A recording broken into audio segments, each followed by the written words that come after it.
Hello from Oklahoma. This is the 52nd annual Indian Territory Metal Detectors Club event, and happy to be here representing XP Metal Detectors. When I was leaving New York, the skyscrapers were touching storm clouds. That seemed poetic because I was going to the region of the country known as Tornado Alley. But no research that I did beforehand could prepare me for what I learned about metal detecting culture in Oklahoma. How many gold coins? Yes, sir. 9. Wow. And all of them come from Civil War camps, except for one. No. You have no idea. At least I didn't. What you don't know is that every speck of dirt in this state has been touched by a fascinating history, and much of it has migrated in some way, be it in the Dust Bowl, the oil booms, the railroad, or demand for raw materials. This thing is taller than me. It's not even close. Big truck. Oh yeah, meet Big Blue. You do not see pickups this big in New York. Ain't nobody carrying a bed of pay dirt or supplies in New York City. We like to Uber to Home Depot. But anywho, I learned the hard way how to handle Big Blue. Oklahoma is very spread out. Look at this. This is a horse meeting in front of a lake.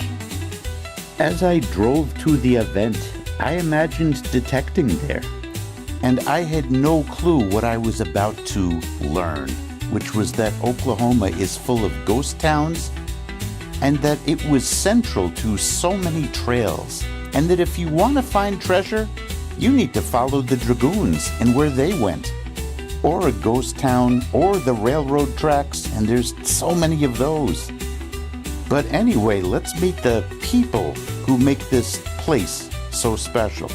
Ladies and gentlemen, this is Mr. John Hayworth. He is the president of the Indian Territory Treasure Hunters Club, and this is the 52nd annual hunt that this club is having. Tell us a little bit about metal detecting in Oklahoma. We got people from around the world watching. What are some of the sites? But, what types of hunting happens in Oklahoma? So we have several. As y'all may know, we've had a few Civil War scrimmages here throughout the state of Oklahoma and the neighboring states, and like Arkansas and Missouri and things. And so, you had the potential of going to some Civil War sites on permissions from individuals, and you can find Civil War bullets and relics, old coins from that time period. We also have old homesteads that you can hunt, and we don't have like beaches, but we do have like lake beaches. And so you can go out to the lake and you can metal detect in the swim areas and different areas. And a lot of our lakes are man-made, so there's a lot of towns that were bought out and then buried under the lake. And so you have potential to find old coins. Just like we have a town called Alloy, or it's called Old Alloy, and we went there and it's buried under the lake. But when we had our drought a few years ago, a few of us club members went out there, and I got a 1854 O seeded dime out there where the lake used to be, and it just happens to be some old foundations out in that area, and a lot of Indian head pennies and things of that nature were found. As for seeded hunts, we know you've seen seeded hunts before, but what is really special and absolutely emanated from talking to the people in this club is the family atmosphere. What you got there, Patrick? I'm not sure yet. He's in the middle of it. Go get it, man. Go get it. Competitive spirit. Look at that. Nowadays, there is social media, which you can post your best finds and get reactions from people, but there's something to be said about doing it the old way. You guys came from out of state, I heard. That's right. Colorado. From Colorado. How long of a drive was that? What was that, 9.5? About 9.5 hours, yeah. That's commitment. How many years have you guys been coming to this event? This This is our first one here. Yeah, but we retired a couple years ago, a little bit early, and gave our company to our kid. Built this van out, and now we are hitting these things hot and heavy. That's amazing. That's It's a living the blast, dream. man. Yes, it is. Absolutely. I like to do Civil War. I like to go to these hunts for sure because they have them all over. And I like to do coin hunting and occasionally find an arrowhead or two laying around. Nice. You know, just get you out in the fresh air. We have at least 5 states represented. We have Colorado, Alabama, Tennessee, Arkansas, Missouri, and Kansas and Texas. In the state of Oklahoma, we're kind of a unique state because of the statehood with Oklahoma Territory and Indian Territory. With the old boom, we have like 600 to 800 old boom towns that came up in Oklahoma.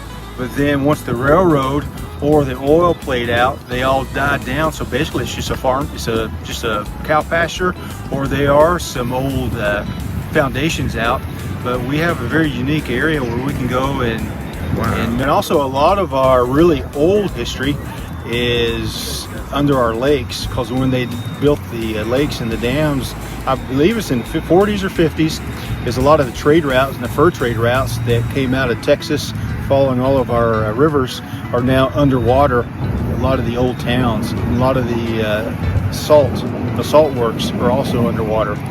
And we, believe it or not, Oklahoma, we do have a lot of Civil War history, but it's mostly camps and the Indian Wars, and there was some battles, but most of it was just some very small skirmishes. Thank you. What I noticed, regardless of the metal detector that you used, is that people would ask each other specific detecting questions, such as how do you deal with the mineralized soil? What are your favorite settings and what works for you the best? Sure, you find some valuable silver coins, but perhaps the gold is the knowledge that you take with you. I was happy to see that there were a good number of XP users at this event. Everybody has their own preference, but XP was very well represented.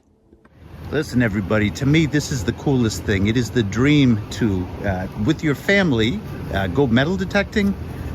This is, well, technically, this is the Brown family. It is the Brown family, yeah. The Brown family have chosen quite the exquisite detector. So, who was the first in this family to get the Deus? Who do you think? And I just spread the love to everybody. I see that. You raised your family well, sir. That's Yep. right. Oh, see, there we go. So, this is the best sport or activity a family can do, for sure. Awesome. Before I joined XP, I used a whole bunch of different detectors, and of course, Deus II was my favorite. Nothing could hit this, or it would just be a little scratchy signal until this. So we're testing the HF coil, and what I did was I brought the box. I would throw that down. I don't know. Yeah, I put it the long way. Box is a little tough to open. Yep, there you go. Perfect. Let's see this thing. Yeah, even the long way should be able to hit it. What kind of gold is it? Really cheap gold. This right. it was Mudlark's gold. So. But this was the Oh man, picks it up good. Look at that. 6 inches, 8 inches? that might be over something else. It shouldn't get it at 6 inches, 8 inches. You don't think so? No. Maybe it does. It's doing it. And look And at that. for it to do that the long way, the story behind this is the item, the target that has tortured my many metal detectors over the years, and this is the first solution for something like that. Look at that. I made a point to hand people the box with the chain in it, and it was up to them how they chose to situate it. Coil, Yep, high frequency, and yep. I'm kind of freaked out right now because I was able to pick this tiny little gold chain up Yep. like it was nothing, and none of my detectors before would, you'd go right over this chain and not even know it was there. Same here. That's the utility of high frequency. It gives you the possibility of finding targets that other detectors we'll miss. It's a new possibility. I didn't track down everybody at the event to show them that, but people who were interested and asked about the high-frequency coil, I gave them the option to test it. I expect that in time word will get out about this solution. To me, it means that if you already own a Deus II, you can turn your Deus II into a legit gold detector. Or you could wake up the beach or the field that has been sleeping on you for a long period of time. You haven't gotten stuff. This gives it a different look.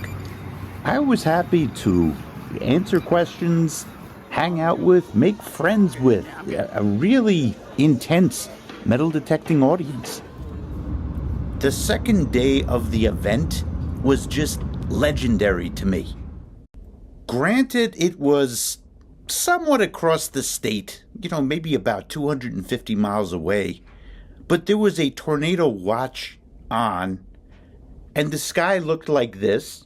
But when you want to see your friends, hang out with your friends, and go dig, you do it. There was nothing reckless that happened at all, but this is not like Pikachu spraining his ankle at Comic-Con. This is a tornado watch. And the worms were like gasping for air and all of that water that was like saturating the ground. But people wanted to dig. That is hardcore. That is so cool. I don't know if the camera is going to do this justice, but we got a really threatening sky going on right here. And what's really impressive is, the hunt is planned to stay on. Everybody's going to be watching, and there's shelters to go to, of course. But it goes to show, I would say more people showed up today than yesterday. We're easily in the hundreds. But that's despite this, and that, I think, speaks on to detecting culture here in Oklahoma. Everybody knows each other from this club, and, they want to see their friends. They want to dig some holes in the ground, and there's a beauty to that. It's a lonesome lull, but the wind calls me home with a fiddle cry, back to Tulsa where I live and die.